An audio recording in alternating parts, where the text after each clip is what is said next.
श्रोता बंधु नमस्कार। आज शुणु मनोज दासଙ୍କ परी कहानी धर्मी किशोर उपन्यास कनक उपत्यकार कहानी।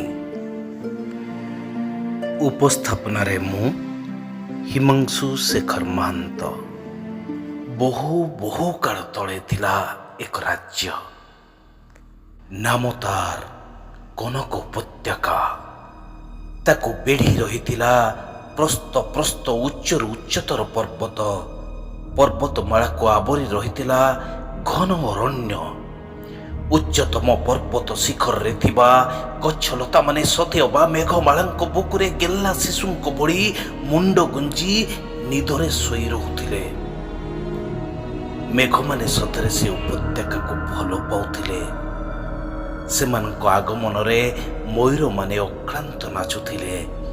वर्षा हेले पर्वतमाला भितरे झरणा मान किए बा रूपेली फीता भली तो किए बा सिंहर सुनेली केशराशी भली झरी आसुथिले। घन घन मेघडम्बरु सह ताल देई लोके सुखरे थिले। खाली जो माने हिंस्र शिकारी भली सुख पछरे दौड़ुथिले सेही मानक मुहरे सुखर आभास नथिला। से माने हेले राजा ओ तांको उमात्य वर्ग। प्रजांको सुख सुविधा लगी विज्ञ मंडली नाम देई राजा गोटिए समिति करिथिले। प्रथम बैठक रे ही सदस्य माने जो सर्वसम्मत प्रस्तावटी ग्रहण कले ताहा हेला राजांको सुख रे प्रजांको सुख। राजा मुग्ध हेले ओ विज्ञ मंडलीर नाम बदली रखिले अति विज्ञ मंडली। द्वितीय बैठक रे अति विज्ञ माने स्थिर कले कि राजांको सुख पाई नित्य नूतन व्यवस्था हवा चाहिए। से दिगरे एक अभिनव पदक्षेप रूपे दरबारी गायक मानकू शीर्षासन करुथुबा अवस्था गीत बोलिबार निर्देश दियागला। फल भल हैला। राजा हसिले। उपत्यकार अधिवासी माने थरे थरे राजनगर पश्चात थिबा पर्वतमाला आड़े दृष्टिपात करी दीर्घ निश्वास पकाउथांती। पिता पितामहंकठू से माने शुणिथांती एक किंबदंती। एकदा से राज्यर तरुण राजा स्वयं थिले जणे शिल्पी तथा साधक। अरण्यमय पर्वतमाला गहन रे ध्यानस्थ थाई से थरे जानिबाको पाइथिले कि तही भितरे लुचि रहिछि एक सुनार पहाड़। से किछि सुना आनी गोटे सुंदर प्रतिमा गढ़ी ताको देखिथिले अल्प केते जन। से माने कहूथिले से नारी मूर्तिर सौंदर्य अवर्णनीय अतुलनीय। तरुण शिल्पी राजा से मूर्ति को जनसाधारण आगे उद्घाटन करने निमंते एक शुभ प्रभात निर्णय करथिले। किंतु हाय सेते बेलकु तांको कनक उपत्यकार सुखमय जीवन उपरे जवनिका नई आसुथिला। सिंहासन तथा सुना पहाड़ पाई लोभातुर होई तांको मंत्री प्रतिवेशी राजा सह षड़यंत्र करी निस्वार्थरे हठात नीरव नबर उपरे चढ़ाऊ कला। से अंधकार राति रे नबर रक्षी माने प्राणपणे लड़े कले। किंतु सेतिकी बेले घटिला एक घटना हेला भूमिकंप। विशाल शिलाखंड मान छिटकी आसी दुर्ग ध्वस्त विध्वस्त करदेला। दुष्ट मंत्री समेत आक्रमणकारी माने लभिले जीवंत समाधि। किंतु शिल्पी राजा कुआड़े गले केही कहि पारले नहीं। तांको निर्मित सुवर्ण प्रतिमा भी कुआड़े लुचि गला। यार केते वर्ष परे केही केही केबे केबे अरण्य भितरे जणे तपस्वी को देखुथांती। तांको सह से शिल्पी राजांकर कुआड़े बहुत सामंजस्य थिला। तेबे से दिगरे केही विशेष अनुसंधान करि नथिले। अनेके किंतु धरि नैथिले कि शिल्पी राजा दुर्ग पश्चातरे थिबा रहस्यमय जलप्रपात अतिक्रम करि चली जाइछंती। से जलप्रपात सेपटे थिला एक अंधकार गिरी संकट। थरे से प्रपात अतिक्रम कले मनीष आउ लेउटी आसी पारे नाही। यह ही थिला लोकंकर विश्वास। से चाहो कनक उपत्यका को कबलित करनेले से दुष्ट मंत्रीर सहायक पड़ोसी राजा ସୁନା ପାହାଡ଼ର ସନ୍ଧାନ ପାଇବା ଲୋଭରେ ତଥା ଉପତ୍ୟକାର ସୌନ୍ଦର୍ଯ୍ୟରେ ମୁଗ୍ଧ ହୋଇ ସେ ରାଜା ନିଜ ରାଜ୍ୟର ସିଂହାସନ ଭାଇକୁ ସମର୍ପି ଏଠାକୁ ଚାଲି ଆସିଲେ। ପୂର୍ବ ରାଜବଂଶ ଅମଳରେ ରାଜା ଓ ପ୍ରଜା ବନ୍ଧା ହେଉଥିଲେ ଶ୍ରଦ୍ଧାର ଡୋରିରେ। ନୂଆ ରାଜବଂଶ ଅମଳରେ ଉଭୟଙ୍କ ସମ୍ପର୍କ ହେଲା ଭିନ୍ନ। ରାଜା ହେଲେ ସନ୍ଧେଇ ଓ ଉଦ୍ଧତ, ପ୍ରଜା ହେଲେ ଭୀତ ଓ ସନ୍ତ୍ରସ୍ତ। ପର୍ବତର ପାଦଦେଶରେ ଗଢ଼ା ହେଲା ନୂଆ ରାଜବଂଶର ନବର। ପର୍ବତର ମଧ୍ୟ ଦେଶରେ ବିରାଜିତ ପୂର୍ବ ରାଜବଂଶର ନବରର ଧ୍ୱଂସାବଶେଷ କ୍ରମେ ଗଛଲତା ଆଢ଼ୁଆଳରେ ଉପତ୍ୟକାବାସୀଙ୍କ ଦୃଷ୍ଟିରୁ ଲୁଚିଗଲା। ପୁରୁଖା ଲୋକେ କହୁଥାନ୍ତି, ଦିନ ଆସିବ ଯେତେବେଳେ ସେ ସୁବର୍ଣ୍ଣ ପ୍ରତିମା ପୁଣି ଦେଖାଦେବ। ସେତିକି ନୁହେଁ, ସେଥିରେ ହେବ ଜୀବନ୍ୟାସ, ଉପତ୍ୟକାରେ ହେବ ନୂତନ ଯୁଗର ସୂତ୍ରପାତ। ଲୋକେ ସେ ଧ୍ୱଂସାବଶେଷ ଆଡ଼କୁ ଯିବାକୁ ଡରୁଥାନ୍ତି। ତାହା ଏକ ପ୍ରେତପୁରୀରେ ପରିଣତ ହେଇଛି ବୋଲି ସେମାନଙ୍କର ଧାରଣା ହେଇଥାଏ। ତା ଛଡ଼ା ସେ ଅରଣ୍ୟମୟ ଅଞ୍ଚଳରେ ବାଘ, ଭାଲୁ ଓ ବିଷଧର ସର୍ପଙ୍କର ଅଭାବ ନଥାଏ। କିନ୍ତୁ ରାଜୁ କଥା ଅଲଗା। ସେ ଧ୍ୱଂସାବଶେଷ ପ୍ରତି ତାର ଥାଏ ପ୍ରବଳ ଆକର୍ଷଣ। ସେ ଏକାକୀ ସେଠାରେ ଯାଇ ଦୀର୍ଘ ସମୟ ଧରି ବିଚରଣ କରୁଥାଏ। ଦିନେ ହୁଏତ ସେ ପଡ଼ିଥାନ୍ତା ବାଘ କବଳରେ, କିନ୍ତୁ ଠିକ୍ ସେହି ସମୟରେ ସେ ଗୁମ୍ଫା ଭିତରେ ଲୁଚି ଯାଇ ପାରିଥିଲା। ଦିନେ ହୁଏତ ବିଷଧର ସର୍ପଟିଏ ଚୋଟ ମାରିଥାନ୍ତା, କିନ୍ତୁ ଠିକ୍ ସମୟରେ ସେ ତା ପାଦଟିଏ ଅପସାରଣ କରି ନେଇଥିଲା। ରାଜୁ ପିଲାବେଳେ ମାଆକୁ ହରାଇଥିଲା, ଆଉ ତା ବାପା ଥିଲେ ଜଣେ ଦକ୍ଷ ସ୍ଥପତି। ସେ ସର୍ବଦା ନିଜ କାମରେ ବ୍ୟସ୍ତ ଥାନ୍ତି। ସେଦିନ ସୂର୍ଯ୍ୟାସ୍ତ ସମୟରେ ସବୁ କିପରି ଅସ୍ୱାଭାବିକ ଭାବରେ ସ୍ତବ୍ଧ ଲାଗୁଥାଏ। ଆକାଶ ଦିଶୁଥାଏ ଘନ କେରୁଆ ଓ ବିଷାଦପୂର୍ଣ୍ଣ। ସାରା ଉପତ୍ୟକାରୁ ସବୁ ପବନ ଯେପରି କେହି ଶୋଷି ନେଇଯାଇଥିଲା। ଲୋକେ ଅସ୍ୱସ୍ତି ଅନୁଭବ କରୁଥିଲେ। ହଠାତ୍ ଅରଣ୍ୟର ସହସ୍ର ପଶୁ ପକ୍ଷୀ ଉଡ଼ିବା ଆରମ୍ଭ କରିଦେଲେ। ତାପରେ ଆସିଲା ପ୍ରଚଣ୍ଡ ଉତ୍ତପ୍ତ ପବନ। କ୍ଷେତ ବାଡ଼ି ପଥ ଘାଟରେ ଲୋକେ ସନ୍ତ୍ରସ୍ତ ଭାବରେ ଦୌଡ଼ିବାକୁ ଲାଗିଲେ। ପର୍ବତମାଳା ଭିତରୁ ଶୁଭିଲା କର୍ଣ୍ଣ ବିଦାରକ ଶବ୍ଦ। ପରେ ପରେ ଘରଦ୍ୱାର ଦୋହଲିବାକୁ ଲାଗିଲା।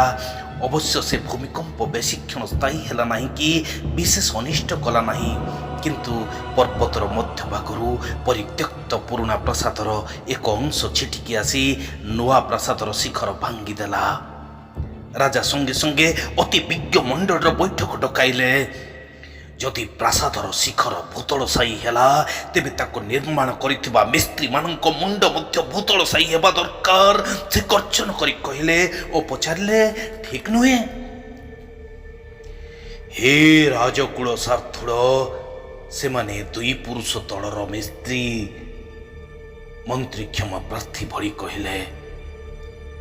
ହେ ମନ୍ତ୍ରୀ, ଆମ୍ଭେ ବୋକା? ରାଜା ଗମ୍ଭୀର ହୋଇ ପ୍ରଶ୍ନ କଲେ। ମହାରାଜ, ଆପଣ ଅତି ବିଜ୍ଞ ମଣ୍ଡଳୀର ସ୍ରଷ୍ଟା। ଆପଣ ତେଣୁ ଅତି ବିଜ୍ଞ। ଆମ ସମସ୍ତଙ୍କ ଜ୍ଞାନର ପରିମାଣ ଉଇହୁଙ୍କା ଭଳି ହେଲେ ଆପଣଙ୍କର ଜ୍ଞାନ ପର୍ବତ ପ୍ରମାଣ। ଠିକ୍, ଦୁଇ ପୁରୁଷ ତଳେ ମରିଯାଇ ମିସ୍ତ୍ରୀମାନେ ଆମ୍ଭକୁ ଠକି ପାରିବେ ନାହିଁ। ଜଣେ ମରିଗଲେ ତା ଋଣ ପରିଶୋଧ କରି କିଏ? ଏ ପ୍ରଶ୍ନ କଲାବେଳେ ରାଜାଙ୍କ ନୟନ ବେନି ଖଦ୍ୟତ ଭଳି ଚମକୁଥିଲା। ତାଙ୍କ ଯୁକ୍ତି ଅନୁସାରେ ରାଜୁର ପଣି ଜେଜେବାପା ନୂଆ ପ୍ରାସାଦର ମୁଖ୍ୟ ମିସ୍ତ୍ରୀ ହେଇଥିବାରୁ ତାଙ୍କ ଉତ୍ତରାଧିକାରୀ ରୂପେ ରାଜୁର ବାପା ଗିରଫ ହେଲେ। ମୁଣ୍ଡ କାଟ ହେଲା ରାଜାଙ୍କର ସଂକ୍ଷିପ୍ତ ହୁକୁମ। ମହାରାଜ, କାହିଁ ପ୍ରାସାଦର ଶିଖର, କାହିଁ ଏ ଟିକି ମୁଣ୍ଡ? ବରଂ ଏହାକୁ 1000 ବର୍ଷ ପାଇଁ କାରାରୁଦ୍ଧ କରାଯାଉ। ସ୍ଥପତି ପ୍ରତି ଦୟାବାନ ଜଣେ ଅମାତ୍ୟ କହିଲେ। 1000 ବର୍ଷ କଥାଟା ରାଜାଙ୍କର ହୃଦୟଗ୍ରାହୀ ହେଲା। ସ୍ଥପତି କାରାରୁଦ୍ଧ ହେଲେ। ରାଜୁ କ୍ରୋଧ ଓ ଦୁଃଖରେ ଭାଙ୍ଗି ପଡ଼ିଲା। ବନ୍ଧୁମାନେ ତାକୁ ଧୈର୍ଯ୍ୟ ଧରିବାକୁ କହିଲେ।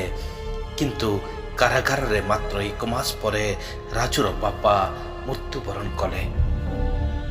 ତାହେଲେ ତ ବନ୍ଦୀ ଆମେ ଦେଇଥିବା 999 ବର୍ଷର 11 ମାସ କାଳ ଦଣ୍ଡ ଭାଙ୍ଗିଦେଲା। ରାଜା ଅତି ବିଜ୍ଞମାନଙ୍କ ଆଗରେ ନିଜର ହତାଶା ବ୍ୟକ୍ତ କଲେ। ମହାରାଜ, ଯଦି ପୁଅ ବାପାର ସମ୍ପତ୍ତି ଭୋଗିବାକୁ ହକଦାର, ତେବେ ସେ ବାପାର ଦଣ୍ଡ ନ ଭୋଗିବ ଆଜ୍ଞା, କହିଲେ ସର୍ବଦା 2 ହାତ ଦୋଳି ହେଉଥିବା ଜଣେ ଅମାତ୍ୟ। ବାଃ ବାଃ, ତମ ବୁଦ୍ଧି ବିଲୁଆ ଭଳିଆ। ଏଣିକି ତମ ଉପାଧି ହେଲା ବିଲୁଆ। ହଁ, ହରିୟାଣା ବନ୍ଦୀର ପୁଅକୁ କର ତାକୁ କାରାରୁଦ୍ଧ, ରାଜା ନିର୍ଦ୍ଦେଶ ଦେଲେ। କିନ୍ତୁ ସିପାହୀମାନେ ରାଜୁଠୁ ପହଞ୍ଚିବା ପୂର୍ବରୁ ତାଠି ଖବର ପହଞ୍ଚି ଯାଇଥିଲା। ସେ ଖସି ପଳେଇଲା। ଜହ୍ନ ରାତି। ରାଜୁ ଯାଇ ପର୍ବତର ମଧ୍ୟ ଦେଶରେ ପୁରୁଣା ପ୍ରାସାଦର ଭଗ୍ନାବଶେଷ ଭିତରେ ପହଞ୍ଚିଲା। ସେ ବଣ ବୁଦା ଓ ଶିଳାଖଣ୍ଡମାନ ତାର ଅତି ପରିଚିତ। ସେ ଖଣ୍ଡିଏ ସୁପରିଚିତ ସଫେଦ ପଥର ଉପରେ ବସି ପଡ଼ିଲା। ସେଇଠି ବସି ସେ କେତେଥର ଫୁଲମାନଙ୍କୁ ଗୀତ ଶୁଣେଇଛି, ଗୁଣ୍ଡୁଚି, ନେଉଳ ଓ ପ୍ରଜାପତିଙ୍କୁ ଗପ କହିଛି। ବାପା କଥା ମନେ ପଡ଼ି ତା ଆଖିକୁ ଲୁହ ଆସିଲା। ଖାଲି ଝିଙ୍କାରି ଓ ଗୋଟେ ପେଚାର ସାମୂହିକ ଧ୍ୱନି ଛାଡ଼ିଦେଲେ ଚତୁର୍ଦିଗ ଥିଲା ନିସ୍ତବ୍ଧ। ବିତିଗଲା ଘଣ୍ଟାଏ। ହଠାତ୍ ତାର ମନେ ହେଲା ପଛରେ କିଛି ଅବା ଉଜ୍ଜଳ ଦିଶୁଛି। ସେ ବୁଲି ଅନେଇଲା, ଯେଉଁଠି କେବଳ ଅନ୍ଧାର ପାଷାଣ ଛଡ଼ା ସେ କେବେ କିଛି ଦେଖିନଥିଲା। ସେଠି ସେ ଜହ୍ନ ଆଲୁଅରେ ଦେଖିଲା ଏକ ଅପୂର୍ବ ନାରୀ ମୂର୍ତ୍ତି। ବାରମ୍ବାର ଅନେଇବା ପରେ ଯାଇ ସେ ନିଶ୍ଚିତ ହେଲା ଯେ ଏହା ଦୃଷ୍ଟିଭ୍ରମ ନୁହେଁ। ସେ ଉଠି ପଡ଼ି ସେଆଡ଼େ ଅଗ୍ରସର ହେଲା। ପ୍ରତି ପଦପାତ ପରେ ସେ ଅନୁଭବ କରୁଥାଏ ଅଧିକରୁ ଅଧିକ ବିସ୍ମୟ। କି ଦୀପ୍ତିମାନ ସୌନ୍ଦର୍ଯ୍ୟ! ମୂର୍ତ୍ତି ହାତରେ ଥିଲା ପଦ୍ମ ଫୁଲଟିଏ। ବେଶୀ ପାଖକୁ ଗଲେ ମୂର୍ତ୍ତି ଚମକି ପଡ଼ିବ ଓ ପଦ୍ମ ଫୁଲଟି ତଳି ପଡ଼ିଯିବ କି? ରାଜୁ ମନରେ ଦେଖା ଦେଉଥାଏ ଏଇଭଳି ଆଶଙ୍କା। ତାର ମନେ ହେଉଥାଏ ଆଖି ସତେ ଅବା ହୃଦୟ ତାର ଉଛୁଳି ଉଠୁଛି। କିଛି ଦେଖିବାରେ ଏଭଳି ଆନନ୍ଦ, ଏଭଳି ଶିହରଣ ଥାଇପାରେ ବୋଲି ସେ କେବେ ବି କଳ୍ପନା କରିନଥିଲା। ମୁହୂର୍ତ୍ତକ ପରେ ତାର ମନେ ପଡ଼ିଗଲା କନକ ଉପତ୍ୟକାର କିମ୍ବଦନ୍ତୀ। ଅତୀତର ଶିଳ୍ପୀ ରାଜା ଏକ ସୁବର୍ଣ୍ଣ ପ୍ରତିମା ଗଢ଼ିଥିବା କଥା। ଭୂମିକମ୍ପ ନିଶ୍ଚୟ ଲୁକ୍କାୟିତ ପ୍ରତିମାକୁ ଦୃଶ୍ୟମାନ କରିଛି। ତାର ଆହୁରି ବି ମନେ ହେଲା ସେ ଯେପରି ସେ ମୂର୍ତ୍ତିକୁ ପୂର୍ବରୁ ଦେଖିଛି। ଆଶ୍ଚର୍ଯ୍ୟ, କାରଣ ସେ ମୂର୍ତ୍ତିର କୌଣସି ଛବି ଦେଖିବାର ପ୍ରଶ୍ନ ବି ନଥିଲା। ନୂଆ ରାଜବଂଶ ଅମଳର ରାଜ୍ୟରୁ ଶିଳ୍ପ, ଅଙ୍କନ ଇତ୍ୟାଦି ବିଦ୍ୟା ଲୁପ୍ତ ହୋଇସାରିଥିଲା। ସେ ଯାଇ ମୂର୍ତ୍ତିଟି ଛୁଇଁଲା। ଆନନ୍ଦ ଓ କୃତଜ୍ଞତାରେ ଭରିଗଲା ତାର ହୃଦୟ। ସେ ବୁଝିପାରିଲା ନାହିଁ କାହା ପାଇଁ ସେ କୃତଜ୍ଞ ଅନୁଭବ କରୁଛି। ହୁଏତ ଯେଉଁ ଶକ୍ତି ତାକୁ ବିପଦ ଭିତରୁ ଏ ସୁନ୍ଦର ପରିବେଶକୁ ନେଇ ଆସିଲା ତାହାରି ପାଇଁ। ରାଜୁ ସେ ପଦ୍ମ ସ୍ପର୍ଶ କଲା ଓ ତାପରେ ପଦ୍ମ ଧାରଣ କରିଥିବା ସୁନାର ସୁନ୍ଦର ଅଙ୍ଗୁଳି ଗୁଡ଼ିକୁ। ମୂର୍ତ୍ତିର ଏକ ଅଙ୍ଗୁଳିରୁ ମୋତିଟିଏ ଖସି ଆସି ତା ନିଜ ଅଙ୍ଗୁଳିରେ ପିନ୍ଧି ହେଇଗଲା। ତୀବ୍ର ପୁଲକ ବିସ୍ମୟରେ ସେ ଯେପରି ଅଚେତ ହେଇଯିବ। ସେ ବସି ପଡ଼ିଲା। ତାର ମନେ ହେଲା ସେ ତନ୍ଦ୍ରାଚ୍ଛନ୍ନ ହେଇଯାଉଛି। ଏ ମୂର୍ତ୍ତିରେ ଜୀବନ ସଞ୍ଚାର ହେବା ଚାହଁ? ସେହି ଅବସ୍ଥାରେ ସେ ଶୁଣିଲା ଏହି ପ୍ରଶ୍ନ। ହଁ, ଚାହେଁ, ସେ ଉତ୍ତର ଦେଲା। ତେବେ ମୂର୍ତ୍ତି ଯେପରି ସୁରକ୍ଷିତ ରହିବ ସେତକ ବ୍ୟବସ୍ଥା କରି ତୁମେ ଏହି ଝରଣା ଟପି ଚାଲିଯାଅ। ତୁମେ 3 ମୂଲକ ଅତିକ୍ରମ କରି ପହଞ୍ଚିବ ଏକ ଭିନ୍ନ ରାଜ୍ୟରେ। ଭେଟିବ ଜଣେ ଦେବୀଙ୍କୁ। ଜୀବନ୍ୟାସର ରହସ୍ୟ ସେ କହିଦେବେ। ଆଉ ଏ ମୂର୍ତ୍ତି ଜୀବନ ପାଇଲେ ତୁମେ ଯଦି ଏ କନ୍ୟାକୁ ବିବାହ ହେବାକୁ ଚାହଁ, ଦେବୀଙ୍କଠୁ ସେ ବର ବି ମାଗି ନେଇପାର, କହିଲା ସେ ଅପୂର୍ବ କଣ୍ଠସ୍ୱର।